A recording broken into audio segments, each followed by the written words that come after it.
किसी गांव में एक पति पत्नी रहते थे। पति का नाम गोपाल और पत्नी का नाम मोहिनी था। मोहिनी बहुत ही धार्मिक प्रवृत्ति की महिला थी। वह अपनी झोपड़ी में रोजाना भगवान शिव की पूजा पाठ करती थी। एक दिन मोहिनी ओम नमः शिवाय मंत्र का जाप कर रही थी। उसकी यह प्रार्थना कैलाश पर्वत पर बैठे भगवान शिव सुन रहे थे और माता पार्वती से कह रहे थे, यह कितनी मीठी आवाज है। यह मेरे अंतर मन तक पहुंचकर मुझे मंत्रमुग्ध कर रही है। फिर माता पार्वती कहती हैं, आपने सही कहा है स्वामी। मोहिनी के इस जप से तो मैं भी मंत्रमुग्ध हो गई हूँ। भगवान शिव ने कहा, तुम्हें ज्ञात है देवी, उस झोपड़ी में मोहिनी और गोपाल रहते हैं, जो कलयुग के कठिन समय में भी धर्म का अनुसरण करके आदर्श स्थापित करेंगे, जो देखकर कलयुग के अन्य पुरुष भी प्रभावित होंगे। फिर माता पार्वती कहती हैं, अच्छा स्वामी, मुझे सब कुछ विस्तार में बताइए कि कौन है यह दोनों पति पत्नी और क्या है इनका परिचय। तब भगवान शिव कहते हैं, देवी, मोहिनी इस समय झोपड़ी में अकेली रहती है और गोपाल की प्रतीक्षा में उसे व्याकुलता हो रही है। जबकि गोपाल एक जमींदार के घर छोटा मोटा काम करता है। देखो देवी, गोपाल एक लंबे समय के बाद घर लौट रहा है। कठिन परिश्रम से प्राप्त अपनी आय को लेकर अपनी पत्नी के पास जा रहा है। उसे अपनी पत्नी उतनी ही प्रिय है जितनी कि तुम हमें प्रिय हो। मैं देख रही हूँ स्वामी कि आप उनकी बहुत प्रशंसा कर रहे हैं, परंतु मैं एक बात सोच रही थी कि वे पैसों के बिना कैसे अपना जीवन व्यतीत कर रही हैं। फिर माता पार्वती कहती हैं, स्वामी, आपकी आज्ञा हो तो मैं उनकी परीक्षा लेना चाहती हूँ। आप मुझे आज्ञा दीजिए। भगवान शिव ने कहा, ठीक है देवी, जैसा तुम चाहती हो वैसा ही होगा। तुम उनकी परीक्षा ले सकती हो कि उनका भरोसा मुझ पर अटल है या नहीं। फिर माता पार्वती उनकी सवारी शेर पर सवार होकर पृथ्वी लोक पर पहुंचती हैं और इधर गोपाल अपने घर जा रहा था और उधर माता पार्वती एक बुढ़िया का रूप ले लेती हैं और शेर एक छोटी लड़की का रूप ले लेता है। और गोपाल जमींदार के घर से निकलने से पहले एक चिट्ठी अपनी पत्नी मोहिनी को लिख देता है और उसमें लिखा होता है, मोहिनी, जब तक यह चिट्ठी तुम्हारे हाथों में होगी तब तक मैं रास्ते तक पहुंच जाऊंगा। यहाँ सब कुछ ठीक चल रहा है। जमींदार जी मेरे काम से बहुत खुश हैं। उन्होंने एक खास चीज उपहार के तौर पर भी दी है। मैं तुम्हें घर पर आकर इसके बारे में बताऊंगा। मुझे सिर्फ उपहार ही नहीं मिला है बल्कि एक बड़ा पद भी मिला है। अब तुम देखना, अब यह हमारी गरीबी जल्दी ही दूर हो जाएगी। तुम्हारी बहुत याद आ रही है और खास करके तुम्हारे हाथ के बने आलू के पराठे की। मैं जल्द ही घर लौट रहा हूँ। तुम अपना ख्याल रखना। तुम्हारा गोपाल। चिट्ठी पढ़ते पढ़ते मोहिनी की आंखों से आंसू आ जाते हैं और कहती है, आखिर बहुत दिनों के बाद में वे घर लौट रहे हैं। आज उनके लिए उनकी पसंद का खाना बनाती हूँ। और घर के अंदर जाकर एक बड़े से डिब्बे का ढक्कन खोलती है तो वह डिब्बा एकदम से खाली होता है। तो वह कहती है, ऊपर वाले, इसमें तो कुछ भी नहीं है। अच्छा, कोई बात नहीं, उनके आने के बाद ही कुछ करती हूँ। उधर गोपाल बैलगाड़ी में बैठकर आ रहा था और सोच रहा था, पता नहीं मोहिनी को मेरी चिट्ठी मिली या नहीं। बहुत दिनों बाद घर लौट रहा हूँ, बहुत अच्छा लग रहा है। जमींदार जी ने मुझे सोने का सिक्का दिया है। उसे देखकर मोहिनी क्या कहेगी, क्या पता आज से हमारी गरीबी खत्म हो जाएगी। फिर गोपाल बैलगाड़ी वाले को कहता है, अरे ताऊ, जल्दी कीजिए, मुझे घर जल्द से जल्द पहुंचना है। फिर बैलगाड़ी वाले ने कहा, हाँ बेटा, चल ही तो रहा हूँ। जैसे ही गोपाल की बैलगाड़ी गांव के नजदीक पहुंचने वाली होती है तो रास्ते में माता पार्वती और उनकी सवारी शेर, जो भेष बदले हुए थे, उनको मिल जाते हैं। फिर माता पार्वती गोपाल और उस बैलगाड़ी वाले को आता देखकर उस लड़की को मारने लगती है और कहती है, मर क्यों नहीं जाती कलमोही कहीं की। यह सुनकर गोपाल बैलगाड़ी को रुकवाता है और उनके पास जाता है और कहता है, अरे क्या हुआ माँ जी, आप इस बच्ची को क्यों डांट रही हैं। तो वह बुढ़िया कहती है, देखो बेटा, इसके पिताजी सवेरे से काम के लिए बाहर गए हैं, पैसे लेकर घर आएंगे तभी तो खाना मिलेगा। यह इस बात को समझती ही नहीं है, मर क्यों नहीं जाती कलमोही कहीं की। फिर गोपाल कहता है, अरे नहीं नहीं, आप इसे डांटिए मत। फिर बुढ़िया कहती है, यह समझती ही नहीं है। ऊपर से घर का मालिक कहता है, किराया दो नहीं तो यहाँ से चले जाओ। मैं क्या करूं बेटा, बताओ, इस लड़की को लेकर तो मुझे भीख मांगनी पड़ेगी। फिर गोपाल मन में सोचता है, यह तो बहुत ही तकलीफ में है। मेरे पास तो जमींदार जी का दिया हुआ सोने का सिक्का है और कुछ नहीं। अब मैं क्या करूं, वह सोने का सिक्का मैं इन्हें ही दे देता हूं। फिर गोपाल कहता है, माँ जी, आपका नाम क्या है। फिर वह बुढ़िया कहती है, मेरा नाम कौरी है। गोपाल फिर से पूछता है, आपके पति कौन है और वे कहाँ पर काम करते हैं। फिर वह बुढ़िया कहती है, मेरे पति का नाम भोला है और वे काम करने के लिए बहुत दूर गए हैं। फिर गोपाल कहता है, अरे आप भोला भैया की पत्नी हैं, मैं तो आपको ही ढूंढ रहा था। यह लीजिए, यह भोला भैया ने आपके लिए भेजा है और वह मेरे साथ ही काम करते हैं। मैं आपको यह सोने का सिक्का देने आ रहा था। अच्छा हुआ जो आप यहीं पर मिल गईं। इतना कहकर गोपाल ने वह सोने का सिक्का उस बुढ़िया के हाथ में थमा दिया। फिर वह बुढ़िया कहती है, तुमने तो मुझे बचा लिया और वे ठीक ठाक तो है ना, वहाँ पर सही सलामत तो है ना। फिर गोपाल कहता है, हाँ भाभी जी, वह बहुत अच्छे हैं। तो अब मैं चलूं। फिर बुढ़िया कहती है, मेरा आशीर्वाद तुम्हारे साथ है। फिर वह बुढ़िया और वह लड़की वहां से चली जाती है। उनके जाने के बाद गोपाल सोचता है कि मैंने तो मेरा सारा धन इन्हें दे दिया, अब मैं मोहिनी को क्या कहूँगा। इस धन से मेरे घर की हालत थोड़ी सुधर जाती। यह आपकी कैसी लीला है भगवान। फिर माता पार्वती कैलाश पर्वत पर पहुंच जाती हैं तो भगवान शिव कहते हैं, देवी, तुम्हारे बिना मुझे यह कैलाश पर्वत सूना सूना लगता है। फिर माता पार्वती अपने आसन पर विराजमान हो जाती हैं। फिर भगवान शिव माता पार्वती से पूछते हैं, कहो देवी, जो कुछ मैंने कहा था क्या वह सत्य साबित हुआ कि नहीं। मैं तुम्हारी प्रतिक्रिया जानना चाहता हूँ। फिर माता पार्वती कहती हैं, स्वामी, आपने सही कहा था। गोपाल निर्भीक भी है और बहुत दयालु भी। देखिए, उसे जो पुरस्कार मिला था उसने वह भी मुझे दे दिया, सारे पैसे दान कर दिए। यही तो मेरी प्राप्ति है। उसने एक बार के लिए भी संकोच नहीं किया। वे लोग कितने गरीब हैं, इस सोने के सिक्के से उनकी गरीबी दूर हो सकती थी, फिर भी नहीं सोचा।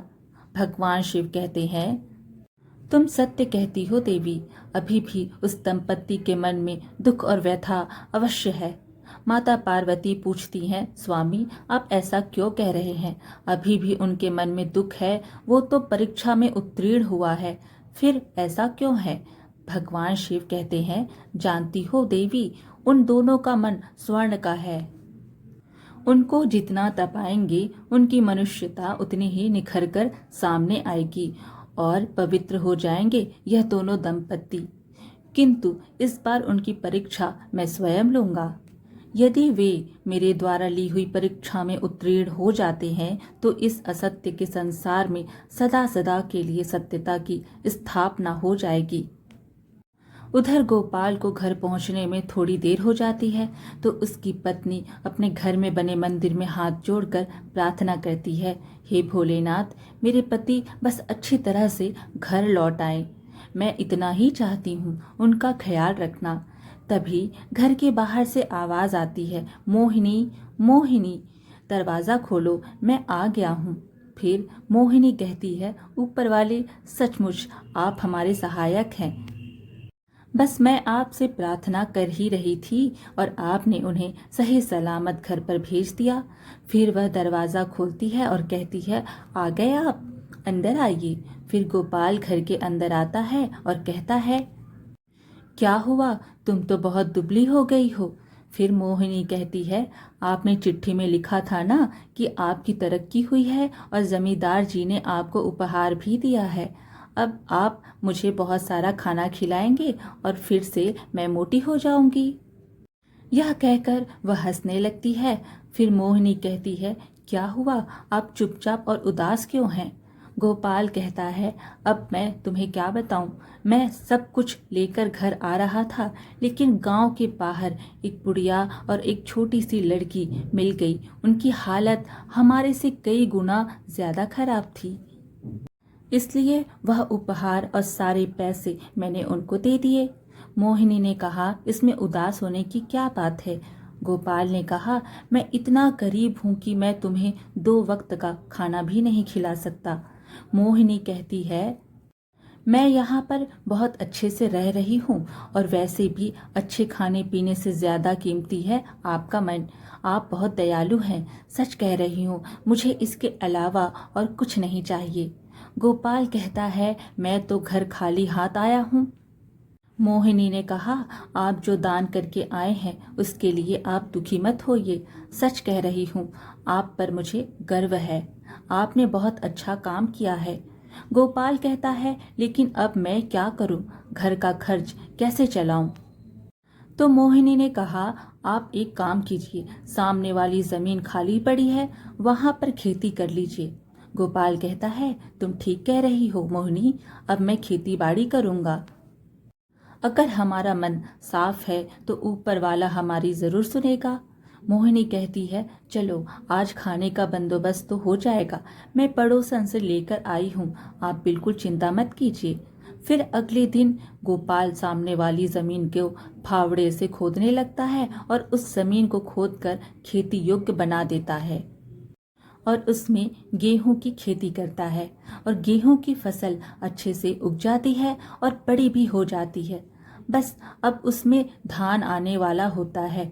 यह देखकर गोपाल और उसकी पत्नी बहुत खुश होते हैं और मोहिनी कहती है, आप देखिए अब सब कुछ ठीक हो जाएगा।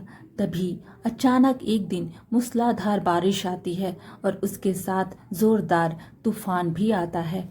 फिर गोपाल और उसकी पत्नी उठकर अपने घर से बाहर निकलकर अपनी फसल को देखने जाते हैं तो पीछे से उनकी झोपड़ी भी उड़ जाती है और देखते ही देखते बाढ़ जैसी स्थिति उत्पन्न हो जाती है। उनका पूरा खेत पानी में डूब जाता है और घर भी डूब जाता है। उनके घर के मंदिर में रखा हुआ कलश बहकर बाहर आता है तो उसकी पत्नी उसे उठाकर रोने लगती है। फिर अगली सुबह जब पानी उतर जाता है तब वह अपने खेत में जाकर देखते हैं तो पूरी फसल बर्बाद हो चुकी थी।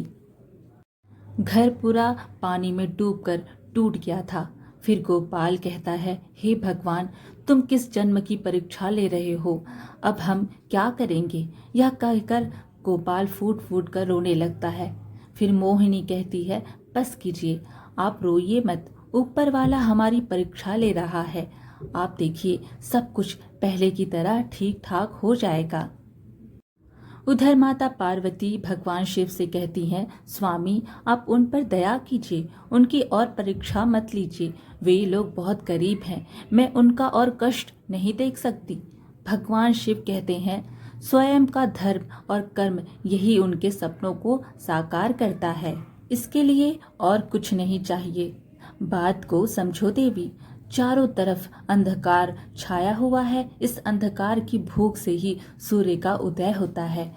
और उधर गोपाल और उसकी पत्नी एक शिव मंदिर के बाहर बैठ जाते हैं और गोपाल अपने मन में कहता है, हे भोलेनाथ, क्या पाप किया था मैंने जो आप हमें इतना कष्ट दे रहे हैं। मैं मोहिनी को और गरीबी में नहीं देख सकता हूँ। हे भोलेनाथ, मेरी प्रार्थना सुन लो। तभी मंदिर के दूसरे छोर पर भगवान शिव प्रकट होकर एक बूढ़े आदमी का रूप लेकर आते हैं और गोपाल के सामने से गुजरते हैं और उसके सामने एक सोने के सिक्कों से भरी थैली गिराकर आगे बढ़ जाते हैं। फिर गोपाल आवाज लगाता है, अरे बाबा सुनिए, यह आपकी थैली यहाँ गिर गई है।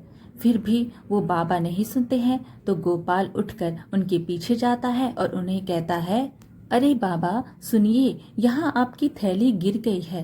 फिर वह बूढ़े बाबा कहते हैं, बहुत उपकार किया है भाई तुमने, मेरे जीवन भर की कमाई इस थैली में रखी हुई थी, इसे लौटाकर तुमने मुझ पर बहुत बड़ा एहसान किया है, वरना ऐसे में कौन लौटाता है। गोपाल कहता है, नहीं नहीं, दूसरे का सामान लौटाना तो मनुष्य का कर्तव्य है। फिर बूढ़े बाबा कहते हैं, तुम बहुत ही सच्चे इंसान हो, वरना इस दुनिया में बस झूठे लोग ही व्याप्त हैं। उन सब के बीच तुम बहुत बड़े उदाहरण बनोगे। बेटा, तुम्हें देखकर लगता है कि तुम बहुत गरीबी में जी रहे हो, फिर भी तुम्हारे मन में लालच नहीं आया, यह बहुत ही बड़ी बात है। देखना, इस सत्य का फल तुम्हें अवश्य मिलेगा। यह मेरा आशीर्वाद है। अब मैं चलता हूँ। फिर गोपाल और उसकी पत्नी अपनी टूटी हुई झोपड़ी में वापस चले जाते हैं। रात के समय मोहिनी गोपाल को एक गिलास पानी देती है और कहती है, यह लीजिए, आज भी पानी पीकर ही सोना पड़ेगा, ऐसे तो बुखार आ जाएगा, ऊपर से घर की छत भी नहीं है। फिर गोपाल रोते हुए कहता है, हे भोलेनाथ, मुझे माफ कर दो, मैं और नहीं सह सकता यह गरीबी, अब मेरे अंदर सहन शक्ति नहीं रही प्रभु। तभी उनके घर के बाहर जोरदार प्रकाश प्रकट होता है। गोपाल और उसकी पत्नी घर के बाहर जाते हैं तो वे देखते हैं वही बुढ़िया और बच्ची और वही बूढ़े बाबा तीनों एक साथ दिखाई देते हैं और थोड़ी ही देर में वे तीनों भगवान शिव, माता पार्वती और शेर के रूप में परिवर्तित हो जाते हैं। गोपाल कहता है, मोहिनी, कहीं मैं सपना तो नहीं देख रहा हूँ? भगवान शिव और माता पार्वती साक्षात हमारे सामने खड़े हैं। फिर मोहिनी कहती है, यह सपना नहीं है, हकीकत है, देखिए भगवान शिव हमारे बुलावे पर आ गए हैं। फिर दोनों पति पत्नी कहते हैं, भगवान शिव और माता पार्वती की जय हो। इतना कहकर वे दोनों उनके चरणों में गिर पड़े। माता पार्वती कहती हैं, तुम्हारा इतना साफ मन देखकर हम प्रसन्न हो गए हैं। ये जो हमने तुम्हारे पैसे लिए थे, तुम्हारी परीक्षा थी। तुम्हारा मन इतना साफ है कि सृष्टि के सारे लोग तुम्हें हमेशा याद रखेंगे। भगवान शिव कहते हैं, मैं तुम्हें वरदान देता हूँ कि आज के बाद तुम्हें कभी दरिद्रता का सामना नहीं करना पड़ेगा। तुम सदैव सुखी रहोगे और आज के बाद से तुम जीवन में हमेशा उन्नति करते रहोगे।